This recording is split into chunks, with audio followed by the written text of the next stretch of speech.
Hi. നമ്മുടെ ജീവിത പങ്കാളിയെ കുറിച്ച് നമ്മൾ എപ്പോഴെങ്കിലും ആലോചിച്ചിട്ടുണ്ടോ? നമ്മൾ അവർക്ക് വേണ്ടിയിട്ട് ആത്മാർത്ഥമായി ഒന്ന് പ്രാർത്ഥിച്ചിട്ടുണ്ടോ അല്ലേ? നമുക്ക് മക്കളും കുടുംബമൊക്കെ ആയി കഴിയുമ്പോൾ നമ്മൾ പിന്നെ അവരുടെ പിന്നാലെ ആയിരിക്കും. നമ്മൾ ആദ്യം കല്യാണം കഴിഞ്ഞ് വരുന്ന സമയത്തൊക്കെ എങ്ങനെയായിരുന്നു എന്നുള്ളത് ചിന്ത വരെ നമുക്ക് മറന്നിട്ടുണ്ടാവില്ലേ. പിന്നെ നമുക്ക് മക്കളായി, കുടുംബമായി, പിന്നെ നമ്മൾ ആ ഒരു ഇതിലാണ് ജീവിക്കുന്നത് അല്ലേ. പിന്നെ മക്കളൊരു പക്വത എത്തിയതിന് ശേഷമായിരിക്കും നമ്മൾ പിന്നെ വീണ്ടും നമ്മുടെ പങ്കാളിയെക്കുറിച്ച് നമ്മൾ ആലോചിക്കുക. പക്ഷെ അപ്പോഴേക്കും നമുക്ക് പ്രായങ്ങളായി തുടങ്ങി, സമയം കഴിഞ്ഞു തുടങ്ങും അല്ലേ.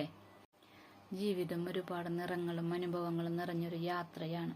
ആ യാത്രയിൽ നിന്റെ കൈ പിടിച്ച് മുന്നോട്ട് പോകുന്നത് എനിക്ക് കിട്ടിയ ഏറ്റവും വലിയ അനുഗ്രഹമാണ്.